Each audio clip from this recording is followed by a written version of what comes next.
that I understood at the time was to review the case materials and provide my opinions regarding anything that I noticed that was consistent or even inconsistent with the psychological science that exists today on intimate partner violence in Mr. Depp and Ms. Heard's relationship. All right, you used a phrase there, intimate partner violence. What are you talking about? So there are a multitude of different definitions depending on the source or the state, but essentially intimate partner violence is abuse. It could be physical, psychological, and it's from one partner to another in an intimate relationship. December 10th and December 17th, 2021. Approximately how much time have you spent with Ms. Heard? So the evaluation, we spent 12 hours directly with one another. However, there were more hours involved in the evaluation with some breaks. So we spent 7 hours together on the first day, December 10th. Not necessarily together because there was a 1 hour lunch break and about a half hour with breaks split up through the day. And then on the 17th, we spent a little more than 8 hours in the evaluation from start to finish with a 1 hour break and another half hour of breaks distributed throughout the day. As a result of the work that you performed, did you form any opinions with respect to Ms. Heard? I did.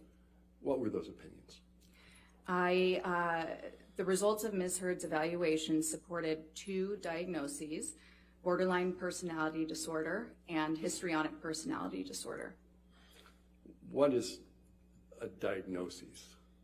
A diagnosis is a way that that psychologists, psychiatrists, anybody in the mental health field thinks about a disorder. It helps us to communicate a set of symptoms that a person is experiencing, and along with that set of symptoms, it tells other professionals a lot about how those symptoms might have developed, how that person might behave, perceive the world. It also drives treatment. The real purpose is to determine what sort of interventions will be most effective for the person. First viewing. During the interviews and throughout the entire investigation, I'm constantly scanning her and watching. So if I see any other observations that would indicate any injury or domestic violence. And did you see anything like that? I did not. And you didn't see, did you see anything like that during the entire time period that you were on that call? And do you believe that you had enough time viewing Ms. Heard to determine whether or not she had sustained any injuries? Yes, I do. And did you determine that she sustained any injuries? I determined that she did not sustain any injuries. So other than the conversation you had with her in the hallway when you first got there, did you have any other conversations with Ms. Heard? I did. Inside of the loft or penthouse, sorry. Okay. Was that before or after the protective sweep? I believe both, before and after. I attempted. Okay. How many separate conversations did you have with Ms. Heard? I don't recall. And Johnny was in the office up here, and he was agitated, kind of walking back and forth. I'd asked him if he needed anything because I wasn't sure if he was up here to get something or was looking for something, which wouldn't be unusual for people to come up here. So he was here, talked for a couple minutes, the 3 of us, and a couple minutes later, Amber came into the office and the 3 of us were in the office, and Amber came in, and she was asking him to tell him to come back to the house. Please come back. I'm sorry. Come back. And he stood here, reluctant to go, didn't want to go, and a little exchange back and forth. He left the office and got into his vehicle and started it up, and Amber went outside and stood in front of the vehicle so that didn't drive away. Amber was standing in front of it, and again, she was asking him to don't leave. I'm sorry. Come back to the house. After a couple minutes, she got in the vehicle and they left to go up back to their house. What happened after they went back up to the house? CJ and I were still in the office and weren't really sure, decided that maybe it would be best if we just drove up there just to make sure that everything was okay. And so we got in the golf cart and we drove up to their house, got into the parking lot, and his vehicle was in the parking lot, and you could hear them. You can hear them inside the. You could hear inside the house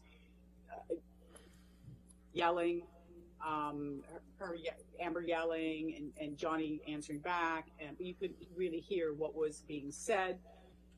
We stood there for a couple minutes, CJ and myself, and then you started to hear. It became audible. Amber was telling him that he was a washed-up actor. He was going to die a fat, lonely old man. Then you heard, you hit me with a can. You heard Johnny say, you hit me with a can. And then he came down the steps, and Amber was behind him, and she had a bottle in her hand, was removed, and there was a brief pause, the moment, I think, of initial shock or uncertainty of why, that we were there. Neither Johnny nor Amber knew that we were there.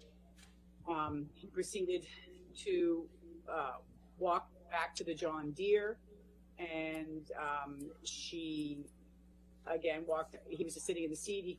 Amber came up to him and was asking him to come back in the house, that she was sorry, please come back in the house. He didn't come out of the seat, and she was hugging and kissing him, and I love you, I love you. She was telling him I loved you. He didn't react.